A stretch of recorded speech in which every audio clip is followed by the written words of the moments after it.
Jadi temanya adalah bagaimana kalau orang-orang itu berpikiran lah nggak usah sedemikian otos. Kalau kemarin yang hari pertama itu kan judulnya saya beri judul otos. Otos gue ya lebih semangat aring golek dunia ya semangat, golek sing akhirat ya kudunya lebih semangat gitu kan. Ini kan banyak orang-orang yang kalau urusan duniawi, duit, masalah kerjaan, masalah kan semangat banget lah. Kayak pegawai jangan sampai terlambat mau dipotong, itu kan semangat banget urusan dunianya. Nah, kita harusnya urusan akhirat harusnya lebih otos gitu, lebih semangat intinya kayak gitu kan. Tapi mungkin ada ya jelas ada orang-orang yang berpikir lah, ya orang usah otos-otos lah. Jadi ya kepenak urip. Ya rezekinya ya cukup gitu. Nah, ini yang kita khawatirkan karena ada ayat di Al-Qur'an yang berbunyi la uzayyina lahum a'malahum fid dunya. Itu saya cari-cari ini baru ketemu satu nih. Tapi yang saya ingat itu ada dua pelaku di situ. Jadi artinya la uzayyina lahum, aku pasti benar-benar, gue sumpah gue. Itu sumpahnya iblis itu. Yang pertama, pasti aku akan hiasi amal mereka di dunia. Itu nanti terdapat dalam surat Al-Hijr ayat 39. Jadi itu ucapan yang Allah beritahu kepada kita dalam Al-Quran terkait dengan sumpah tekadnya iblis. Ya, saya buka sebentar ini. Ini rangkaiannya qala ya iblis. Ini Allah berfirman, wahai iblis, malaka alla takuna ma'asajidin. Mengapa atau apa yang menjadi penyebab kamu tidak mau bersama orang-orang yang bersama para malaikat yang sujud pada Nabi Adam? Lalu dia mengatakan, jadi kalau kita belajar Al-Quran, versi ucapan iblis ketika ditanya itu ada beberapa versi. Itu diantaranya adalah di sini mengatakan qala lam akun li asjuda li basarin khalaqtahu min salsalin min hama'in masnun. Kata iblis, aku tidak akan sujud kepada manusia yang kamu ciptakan dari min salsalin min hama'in, dari saripati tanah. Jadi di ayat yang lain ada mengatakan mintin. Ana khairum minhu khalaqtani min nar wa khalaqtahu min tin. Loh, kalau kita berpikir itu kan peristiwanya satu ya. Satu itu sekali aja kan. Kok Allah menceritakannya dengan bahasa dan kata-kata yang berbeda? Di ayat lain menggunakan min tin, di sini min hamaim min solsolim min hamaim masnun gitu. Itu apakah kata iblis letterlek begitu bagaimana gitu? Maka kalau kita belajar dari sini, oh berarti intinya lah. Intinya bahwa iblis tidak mau sujud menghormat kepada Adam ketika diperintahkan waktu itu. Alasannya seperti itu. Alasannya dia lebih baik dengan membandingkan dirinya diciptakan dari api, sementara Adam dari yang bukan api seperti itulah. Dari ada yang disebut dengan tanah liat, ada apa dan sebagainya.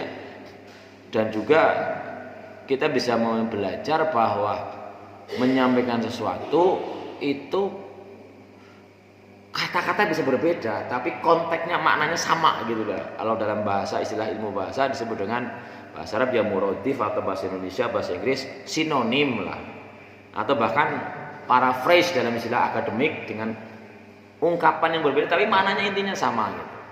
Tapi yang sedang kita soroti di sini adalah ketika kemudian Allah mengatakan qala, Allah berfirman fahruj minha fa innaka rajim, wahai iblis kamu keluarlah dari surga ini, sungguh kamu itu terkutuk. Wa inna 'alaika la'nata ila yaumiddin, kamu terkutuklah sampai hari kiamat. Lalu qala rabbi, lah ini qala rabbi, iblis menjawab rabbi fa'anzirni ila yaumi yub'atsun, wahai Tuhanku tundalah aku sampai mereka dibangkitkan. Lalu Allah menjawab qala fa innaka minal mundzirin ila yaumil waqtil ma'lum. Allah menjawab baik, fa innaka sungguh kamu termasuk makhluk yang diberi kesempatan ditunggu ajalnya ila yaumil waqtil ma'lum, sampai waktu yang ditentukan. Ini yang kita pahami bahwa iblis sampai hari ini masih hidup.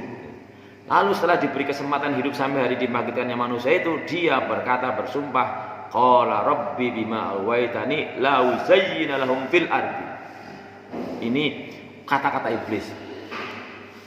Bima awaitani, karena engkau telah menghukum sesat, la uzayyinana, pasti sungguh aku akan hiasi amal mereka lahum fil ardi, di bumi ini. Maksudnya apa? Bahwa kalau di ayat lain, kalau ini kan yang iblis yang bersumpah akan menghiasi. Jadi kalau kita pahami, iblis akan membuat, setan akan membuat. Jadi iblis kalau setan pada orang sih. Jadi di Al-Quran juga Allah menyebut iblis, juga menyebut setan kepada makhluk yang sama itu. Ya iblis gitu, ya iblis, jelas-jelas kata iblis. Tapi di ayat lain, ketika Allah berpesan kepada Nabi Adam menggunakan kata setan. Nah, berarti si iblis ya setan, tapi kalau setan enggak cuma iblis ya gitu. Dalam surat Al-Kahfi dipahami bahwa iblis itu kana minal jin. Jadi iblis itu termasuk kelompok dari bangsa jin. Nah, sementara kalau setan itu ada dua kelompok, sayatinal insi wal jinni, setan jin dan setan manusia. Maka secara fakta peperangan, secara fakta permusuhan, karena disebutkan sama Allah, inna syaiton lakum aduwwun mubin, setan itu musuh yang nyata. Kita dalam posisi yang lemah, posisi yang mudah dikalahkan. Mengapa? Setan yang lebih akeh timbang kita. Setan jin bembuh anak kabeh apa ora? Kan lebih banyak lagi. Apalagi iblis masih hidup, presidennya masih hidup. Kemudian kalau setan, ada lagi setan manusia. Manusia yang non muslim juga lebih banyak kan. Lah ya kan berat banget kita dalam istilah strategi fakta peperangan di lapangan. Musuhnya satu tidak kelihatan, sementara mereka melihat kita. Yang setan jin itu yarawnakum min haitsu la tarawnahum. Setan jin itu melihat kamu, ya kita dilihatin itu. Min haitsu la yarawnakum, di mana kamu la tarawnahum, orang roh mereka loh, yang angel bagus. Yang kedua, kemudian kalau setan manusia juga jumlahnya lebih banyak. Waduh gitu. Jangankan berhadapan dengan dua kelompok setan ini, kelompok setan jin sudah berat kan. Maka ketika iblis bersumpah di hadapan Allah akan, di ayat yang lain, kalau di sini tidak disebut, kenapa nggak tadi? Di sini tidak disebutkan bahwa iblis akan mendatangi dari 4 penjuru arah. Nggak menyebutkan di ayat surat ini, tapi di surat yang lain, dalam surat Al-A'raf kalau nggak salah disebutkan, aku akan datangi lewat depan, belakang, kanan, kiri. Itu maka ketika iblis menyampaikan sumpah ini, diriwayatkan bahwa para malaikat menangis, dalam arti melas temen menungsa gitu, ada orang putu-putune. Maka tanpa pertolongan Allah ya sulit bisa untuk menang.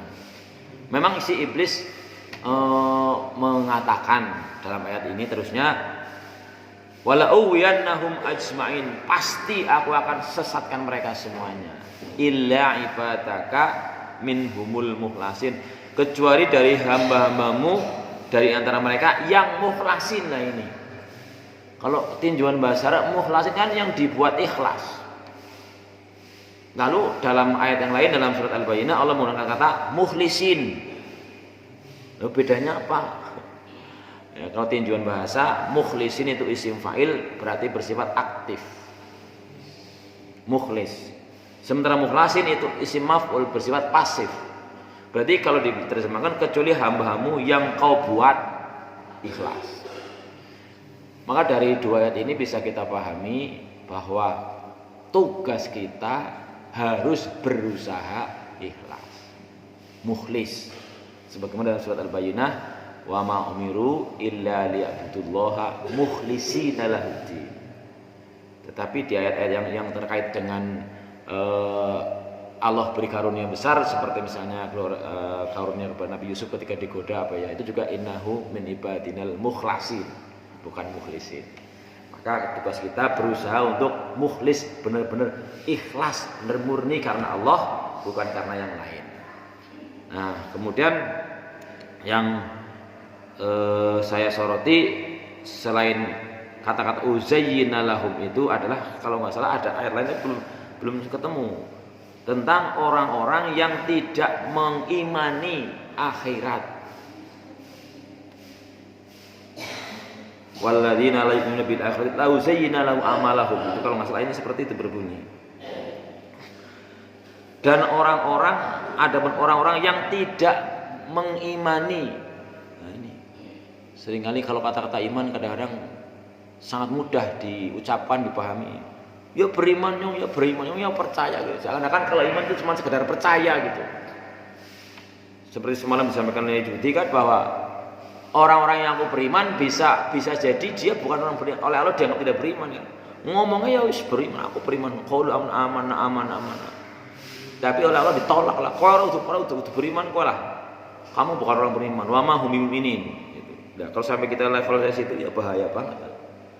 Karena iman bukan sekedar percaya. Ini percaya gitu. Tidak.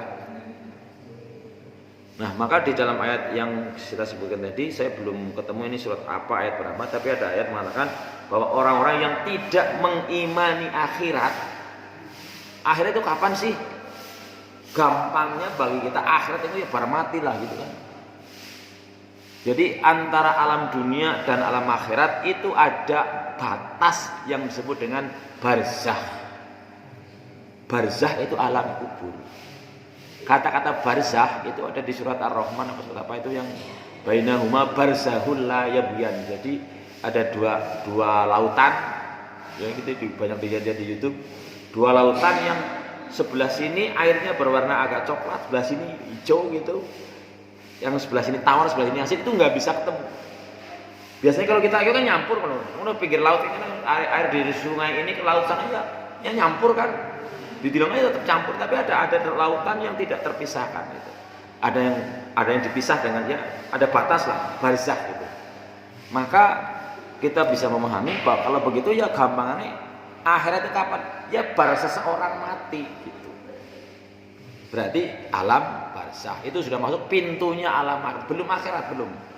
Masih antara pembatas alam dunia dan alam akhirat. Lah sementara itu kan gaib bagi kita. Bagi sing wis mati ya enggak gaib lagi, udah merasakan alam barzakh, di alam barzakh.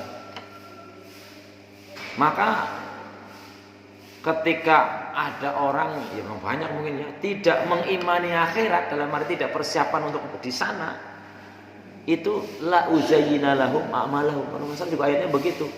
Akan aku buat amalnya di dunia itu indah-indah saja. Artinya apa? Ketidaktaatannya kepada Allah digawe ya kayak tadi lah. Dening ya ora kowe ya penak bae uripe gitu. Bahkan dalam Al-Qur'an ada istilah sanastadrijuhum. Aku akan istidrajkan mereka. Apa itu istidraj? Istidraj itu adalah kondisi seorang yang tidak taat tapi hidupnya baik-baik saja. Itu di istidraj istilahnya. Sekali lagi kita tidak bicara orang non muslim. Orang muslim urusan jelas sudah. Tapi kalau orang Islam, ada orang Islam yang akunya beriman gitulah begitu ya tentang akhirat itu. Tapi nyata tidak beriman. Maka kita perlu hati-hati jangan sampai termasuk orang-orang yang punya anggapan, mungkin tidak ngucap, mungkin punya anggapan lah ya sebisane bae lah nyatane orang kayak gue-an ya uripe kepenak bae. Ini kita bahaya kalau sampai di situ. Ya kemarin kita sudah contohkan Abu Bakar Siddiq sebagai seorang sahabat yang sudah sedemikian amalnya sudah yang insya Allah di amal yang tanjurana bandingannya lah. Itu aja masih disuruh sama Rasulullah suruh mengaku masih banyak berbuat dolim gitu. Lah kok kita ayam belanya jenenge ora usah tetap sama jamaah, sing penting nglakoni salat ya salat lah. Jenenge uripe kepenak bae.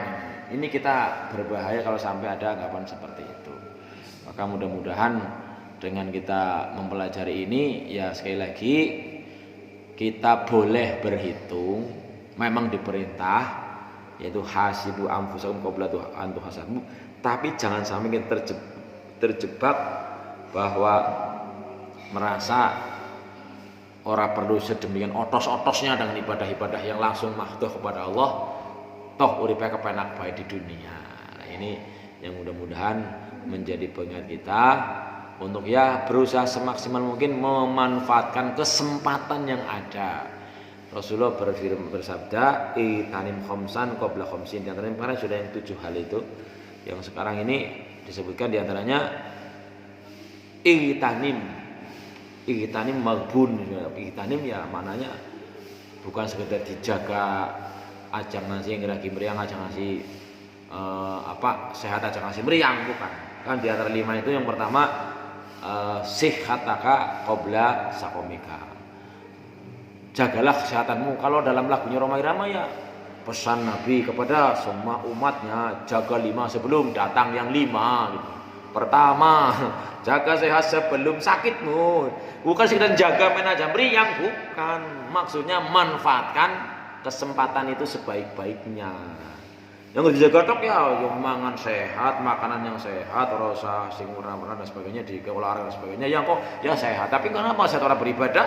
Nah, maksud dari ayat ini tentu hadis ini tentu adalah manfaatkan yang 5 sebelum datang 5 yang lain, karena pasti kita akan alami. Yang pertama, manfaatkan kesehatan sebelum sakit. Jangan sampai ketika sakit berikiranya lah jangan kepengen banget sing misalnya kayak wong kaya nang itikaf ngaji dan sebagainya, malah sik ora penak teman awak kayak iki aku garing ngeluh tok isine. Nah, di antaranya kan gitu. Kemudian faragha qabla syulika. Mumpung masih sempat sebelum sibukmu. Jadi ada kesempatan tadarus, ada kesempatan mengaji, ada kesempatan banyak sekali ibadah-ibadah yang untuk sanggup kita setelah kematian kita, karena nanti di akhirat ya sudah, apalagi sudah dikubur udah nggak bisa beramal lagi. Kemudian hayat syababa qabla ada ya itu haromika. Syababa qabla mumpung isin nom. Wis akeh-akeh ini saya ala repot akeh banyak keluar. Kemudian gina kau belakang kamu mumpung isi ombel cekine si sugi sebelum nanti kamu fakir. Apalagi namanya harta itu ya bolak-balik kadang-kadang sugi kadang-kadang melarat. Dan yang terakhir ya hayataka qabla mautika. Manfaatkan kesempatan yang 5 itu sebelum datang yang 5 yang lainnya. Ini mudah-mudahan kita tidak termasuk orang-orang yang kategori yang pertama tadi, yang merasa baik-baik saja walau tidak bahasa Jawanya ora otos-otos amat lah, tapi ya jenenge uripe penak-penak baen gitu. Kita berbahaya kalau sampai beranggapan demikian. Nah, kemudian tadi memang kita diperintahkan oleh Rasulullah suruh berhitung. Kira-kira hari kemarin puasanya sing dolime sing di, sing taate sing di. Kira-kira mungkin bisa lah. Oh iya yang wingi kayak yang wingi ngrasani orang-orang ya. Wingi ngrasani wong napa mboten? Ya mungkin aja kalau ngrasani seorang rasa seringnya ngrasani. Jadi ada 4 hal, malah 5 hal yang bisa menyebabkan batalnya pahala puasa. Itu harus dihafalkan dan dijaga. 5 hal itu yang pertama adalah al-kidbu, ngelomboni. Umpamanya ada anak kayak Hilman dengan Adang, seakan-akan ngundang kucing arep dimpani. Cici padahal orangnya kelepangan, gue ngelombo apa ora gue? Ya ngelombo juga caranya ngono. Kini kan jadi anggapan kucing kita masih makan padahal enggak, ya berarti kan ngelomboni. Itu jadi al-kidbu, meskipun ada sering disampaikan para ulama, para ustadz, ada penang goroh penang, anak uling lombo sing ulih, itu maksudnya orang batal puasa. Di antaranya adalah berbohongnya pasangan atau seorang suami atau istri untuk menyenangkan pasangannya. Itu boleh berbohong, kira-kira jujur malah berantem, uling lomboni. Boleh masa puasa kena ora dicicipi, asinit lekek gitu. Gue Pak makanan ini jangan aja, wah makasih ya enak banget ya. Gue ngelomboni kan, padahal wah sini lekek gitu. Gue uli. Misalnya ya berbagai hal bisa dicerna lah dalam rangka berbohong untuk ketentraman, kerukunan rumah tangga itu boleh, diantaranya itu boleh itu. Yang kedua berbohong untuk mendamaikan orang itu boleh. Begini kayak wong biasanya orang nyong kayak gigi. Rika ngomong apa nih Rika? Oh ngomong jenengan apik banget dadi wong kok lah gue uli gue karena memang selalu ada orang-orang yang seperti itu.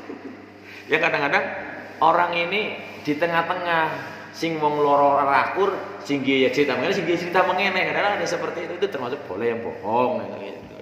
Tapi secara umum bahwa berbohong yang tujuannya untuk tidak seperti itu kategorinya membatalkan pahala puasa. Ya puasa sah sih sah gitu. Yang kedua adu domba, namimah. Namimah ya pokoknya kepriwe men wong-wong sesama orang Islam aja akur di panas-panas ya sebagai itu jenenge namimah. Dan itu bukan hanya nanti tidak diterima puasanya, tapi juga menjadi salah satu penyebab seorang mendapatkan siksa kubur. Itu an-namimah kategorinya salah satunya. Maka ketika Rasulullah suatu hari ini kadang-kadang mungkin kalau kita berpikir apa iyalah ini Rasulullah perlu kena ngering di kuburan gitu siksa gitu. Ya jangankan cerita-cerita seperti itu. Bahkan kemarin saya sempat baca yang mungkin jenengan juga belum pernah mendengar, ada pohon kurma nangis. Pernah mendengar nggak? Ada suatu hari ada pohon suara tangisan. Saya mikir, gue sing nangis bener-bener pohon kurma apa nu jin nang jero pohon kurma gitu. Apa ceritanya? Ceritanya itu Rasulullah itu ketika membangun Masjid Nabawi awal-awalnya kan masih banyak pohon kurma.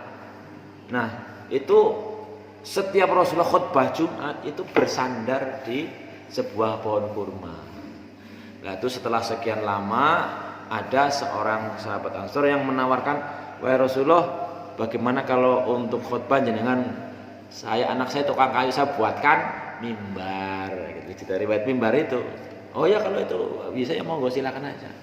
Lah setelah mimbarnya jadi kemudian dipasang di Masjid Nabawi, Rasulullah yang biasanya di pohon kurma itu bersandar pindah ke mimbar.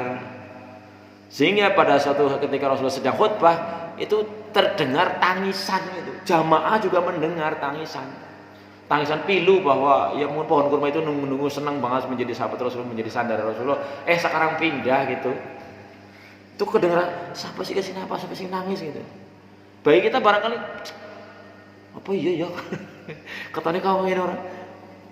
Ya kalau Al-Quran memang mengatakan bahwa Allah mampu membuat sesuatu sing ketone ora mungkin dadi mungkin iku kowe. Maka itu kemarin ada kepala SMA Al-Azhar cerita tentang pernah nggak kita terlintas sesuatu sing ketone ora mungkin nih lah kayak nyong kayaknya ya ketone ora mungkin bisa lu nggak kaji gue umpamanya gitu loh. Ada nggak pernah seperti itu? Ya mungkin banyak orang-orang begitu. Tapi kalau lo mau bisa-bisa saja. Karena apa? Banyak. Misalnya ini cerita tentang Nabi Zakaria. Zakaria siapa sih Zakaria? Nabi Zakaria umurnya wis tua, wis ubanen, ya mungkin 20 tahunan mbok. Orang duwe anak. Jaluk paling Gusti Allah jaluk diwehi anak. Bahkan ketika Rasulullah memberi kabar Zakaria kamu akan segera punya anak, beliau ora percaya kan. Lah apa nyong wis tua bojoku mandul gitu loh. Itu kan kalau kisah yang di Al-Quran itu makana hadisan yuftara itu kisah yang kayak sinetron gak digawe-gawe ngarang-ngarang kisah nyata gitu loh. Artinya ya kalau Nabi ada seorang Nabi sejak kayak orang percaya bahkan ya, tapi dia karena saking yakinnya orang Islam ya pokoknya tugasku njaluk lah kayak gue diwe kapan jak wer segera diwe anak wae. Apa mungkin lah. Yang wis kaya kiye iku. Ya kadang wis jare kepengin njaluk tapi malah diwe kain merasa ora mungkin. Nah, ini makanya kan dari belajar ini bisa menjadi sebuah pelajaran. Ya kita jangan kemudian sampai terpikir lah nyong sia sapa wong sing ora kepengin lunga kaji tapi kayaknya ya ora mungkin ketone lah. Itu jangan sampai seperti itu. Garin jaluk wae Gusti Allah Maha Kaya. Tadi di ayat yang kita bacakan wa idza sa'alaka ibadi anni fa inni qarib ujibu da'watad da'i idza da'ani. Kalau ada hambaku bertanya tentang aku, katakanlah aku ini bahkan disebutkan lebih dekat dari urat leher kita gitu. Maka ya minta saja. Aku kabulkan doa orang minta, tapi ada syaratnya. Nah, syaratnya fal yastajibuli, ya perintahku dilakoni gitu. Jadi ini tentang kisah bahwa jangan sampai kita terpikir lah katanya orang mungkin dulu nggak kaji, lah mungkin baik. Lebih-lebih ada hadis qudsi yang sangat dahsyat yang pernah sudah disinggung, ana inda dzanni abdi bi. Aku mung hanya ngikuti sangkane ngono. Dheweke mikir lanyong lah. Ora mungkin bisa lunga kaji. Ya ora temenan digawe Gusti Allah mau mikir kaya kowe. Lah ternyata ya bahasa ternyata Mbau Mekah pimpindo orang bayar seperak-perak. Saking bandrengnya kepengen gitu. Ya bisa itu kan. Terserah. Ya memang ke Mekah itu entah itu haji atau umroh butuh duit. Tapi kan tidak harus duit kita. Ya, duit diwinang wong terserah lah. Pokoknya sip nih Gusti Allah pengen mengana gitu. Dan saya juga masih berdoa kepengen mengana maning. Paling orang enggak wanake kalau bocone kowe. Paling daftarna. Maka saya juga mencoba memahami makna istitoah itu yang dalam Al-Qur'an disebutkan walillahi 'alan naji hijjul baiti man istata'a ilaihi sabila. Mayoritas hampir semua ulama menerjemahkannya bagi yang mampu. Lah urusan mampu ini urusannya siapa? Urusan caranya urusannya wong. Maka ketika ada kisah jenengan pernah membaca atau mendengar bakul bakso lah. Idran bakul bakso idran, kemudian ketika dia menerima persaran bakso dibayar, lalu duitnya dibagi telu gitu. Lalu di bakso gak bakso itu 10.000, paling atau paling larang ya 20.000 lah. Dibagi telu, kotaknya telu. Lah, lo kok ya sing tuku mandan gumun, Kang. Gue maksudnya apa lo? Biasanya umumnya bakul kan lacine siji ya, mbok padha duit blus ngono. Ki wong telu lacine lho atau kalenge telu gitu. Setiap kali terima bayaran bakso sok nanti lu nggon.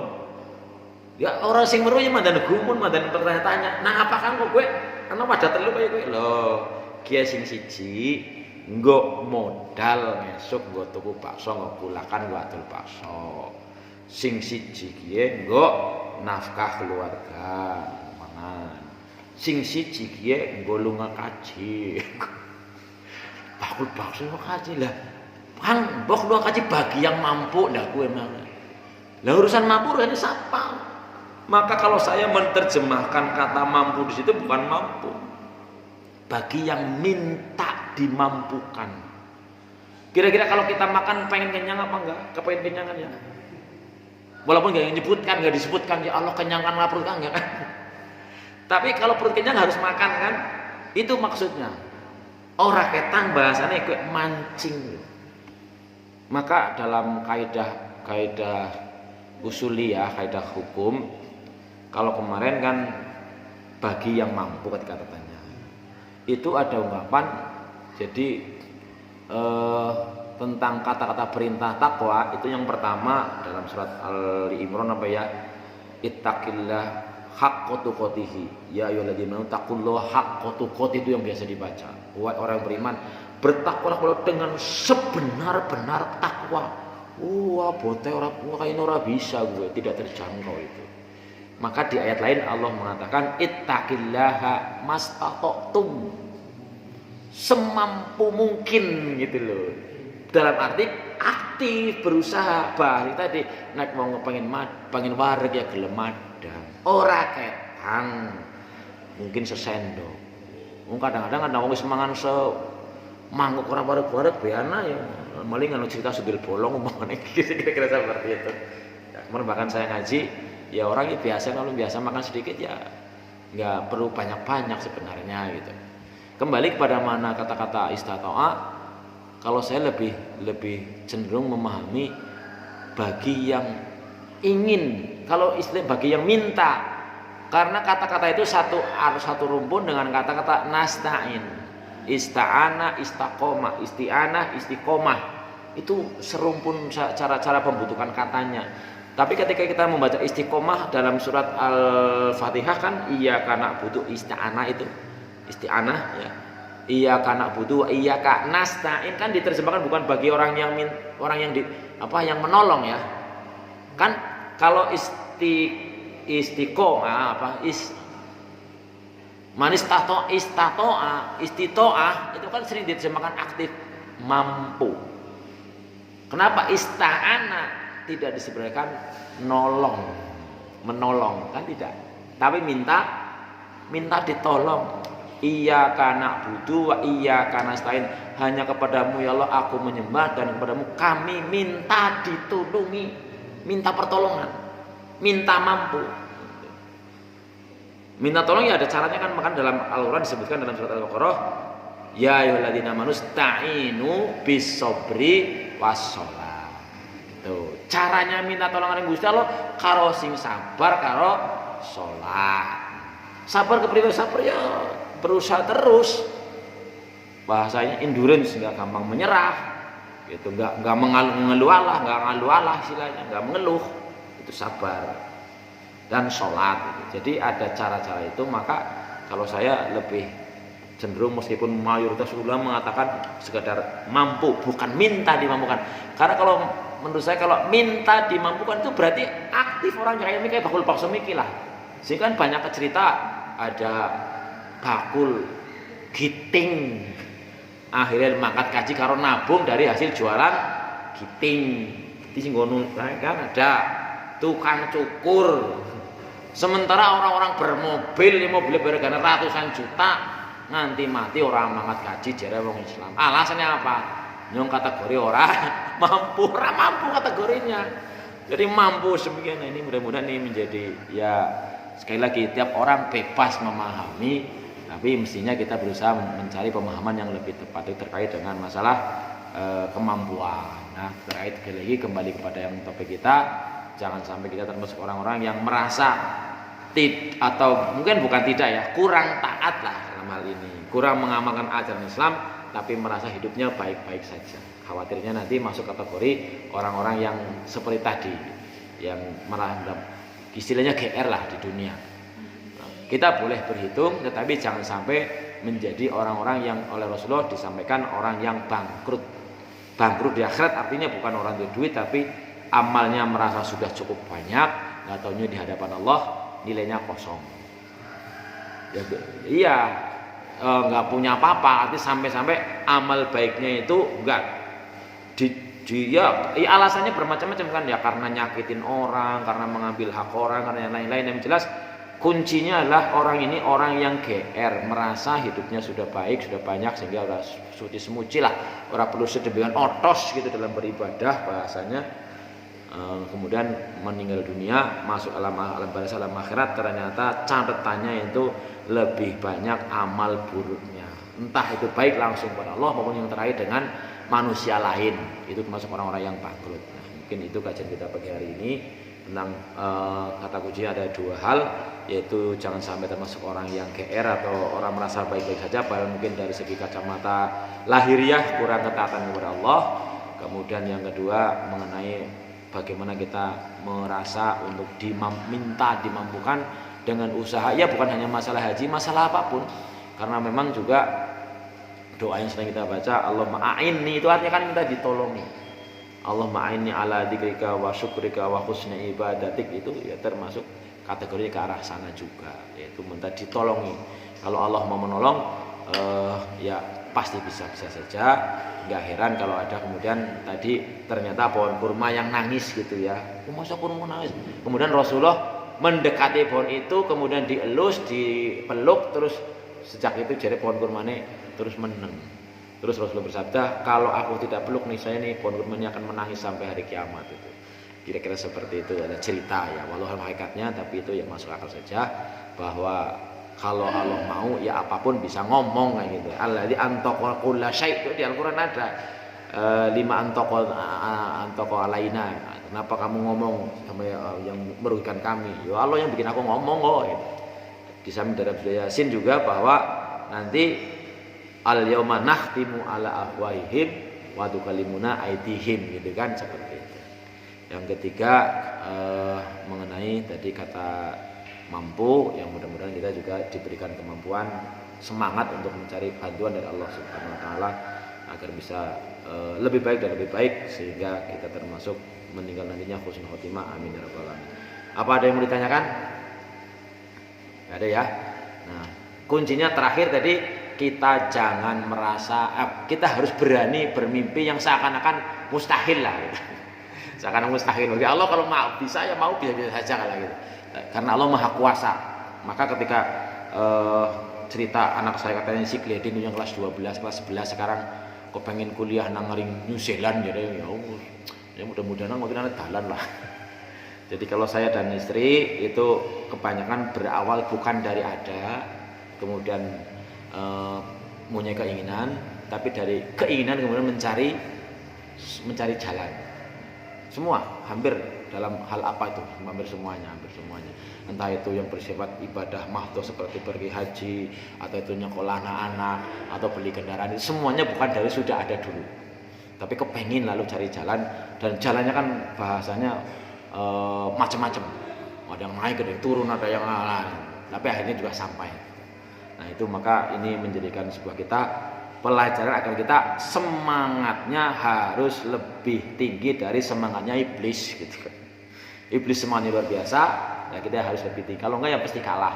Dan memang ada doa, tapi doanya agak panjang, ya lain waktu lah untuk doa untuk dilindungi dari godaan iblis dari depan, belakang, kanan, kiri, juga dari atas bawah gitu. Barangkali itu, kalau tidak ada pertanyaan saya kira cukup. Mudah-mudahan bisa memotivasi kita untuk bisa lebih semangat dalam beribadah untuk kepentingan kita. Kurang lebihnya mohon maaf. Hadanallahu wa iyyakum ajmain. Kita akhiri dengan doa kafatul majlis. Subhanakallahumma wa bihamdika asyhadu an la ilaha illa anta astaghfiruka wa atubu ilaik. Assalamualaikum warahmatullahi wabarakatuh.